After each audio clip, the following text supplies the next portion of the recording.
Iran के आधुनिक इतिहास में 28 फरवरी का दिन एक ऐसी तारीख के रूप में दर्ज हो गया है जिसने पूरे मिडिल ईस्ट की नींव हिला दी है। राजधानी तेहरान में स्थित सर्वोच्च नेता के आधिकारिक परिसर पर हुए एक भीषण हवाई हमले ने ईरान के 86 वर्षीय सर्वोच्च नेता अयातुल्ला अली खामनेई के युग का अंत कर दिया है। ये हमला न केवल सुरक्षा व्यवस्था में एक बड़ी चूक माना जा रहा है, बल्कि इसने ईरान की आंतरिक राजनीति में एक अभूतपूर्व सत्ता शून्यता पैदा कर दी है। इस आकस्मिक और दुखद घटना के बाद ईरान सरकार ने पूरे देश में 40 दिनों के राष्ट्रीय शोक की घोषणा की है, जो इस बात का प्रतीक है कि देश अपने सबसे शक्तिशाली नेता को खोने के गम में डूबा है। सरकार ने 7 दिनों की सार्वजनिक छुट्टी का ऐलान किया है और सभी सरकारी संस्थानों, स्कूलों और व्यापारिक प्रतिष्ठानों को बंद रखने के निर्देश दिए गए हैं। तेहरान की सड़कों पर सन्नाटा है, लेकिन सैन्य वाहनों की गूंज सुनाई दे रही है। रिवॉल्यूशनरी गार्ड्स और अन्य खुफिया एजेंसियों को अल्ट्रा हाई अलर्ट पर रखा गया है। महत्वपूर्ण सैन्य ठिकानों, परमाणु केंद्रों और विदेशी दूतावासों के बाहर सुरक्षा घेरा कई गुना मजबूत कर दिया गया है। प्रशासन को डर है कि इस अस्थिरता का फायदा उठाकर कोई बाहरी ताकत या आंतरिक विद्रोही गुट देश की शांति भंग कर सकते हैं। जैसे ही खामनेई के निधन की पुष्टि हुई, सत्ता के गलियारों में उनके उत्तराधिकारी को लेकर चर्चा तेज हो गई। उनके 55 वर्षीय बेटे मोस्तफा खामनेई को देश का नया सर्वोच्च नेता चुने जाने की खबरें सामने आई। मोस्तफा का जन्म 1969 में ईरान के पवित्र शहर मशहद में हुआ था। उन्होंने अपनी शुरुआती और उच्च धार्मिक शिक्षा मशहद और कुम के मदरसों से प्राप्त की, जिससे उन्हें धार्मिक वर्ग का समर्थन हासिल हुआ। मोस्तफा का व्यक्तित्व हमेशा से ही रहस्यमय रहा है।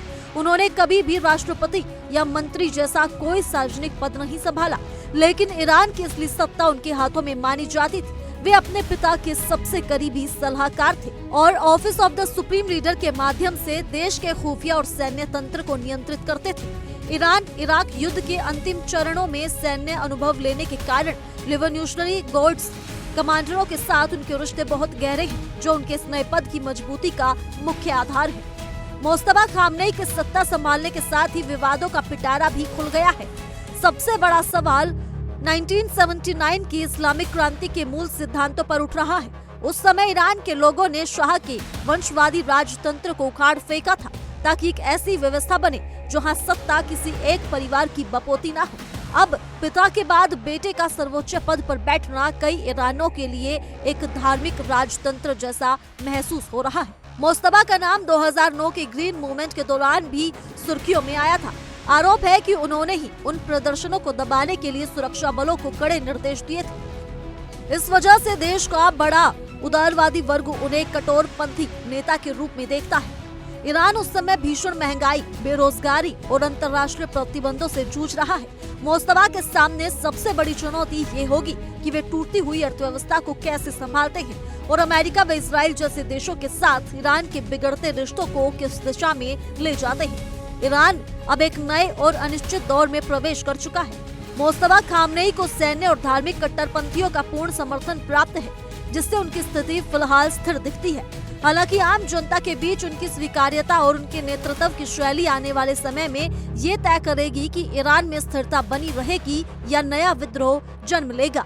अंतर्राष्ट्रीय विश्लेषकों का मानना है कि मोस्तफा अपने पिता की तुलना में अधिक आक्रामक रुख अपना सकते हैं, जिससे क्षेत्रों में तनाव और बढ़ सकता है। ये देखना दिलचस्प होगा कि मोस्तफा अपने पिता की विरासत को कैसे आगे बढ़ाते हैं और क्या वे उन सुधारों की अनुमति देंगे जिनकी मांग ईरान की युवा पीढ़ी लंबे समय से कर रही है। तो फिलहाल के लिए इस रिपोर्ट में सिर्फ इतना ही, लेकिन इसी तरह की तमाम बड़ी खबरों के लिए जुड़े रहिए इंडिया डेली के डिजिटल प्लेटफॉर्म के साथ। देखिए इंडिया डेली 24/7 अब आपकी स्मार्ट टीवी पर। इंडिया डेली मौजूद है सभी डिजिटल प्लेटफॉर्म पर लाइव और लगातार। इंडिया डेली 24/7 हर दिन राष्ट्र को समर्पित।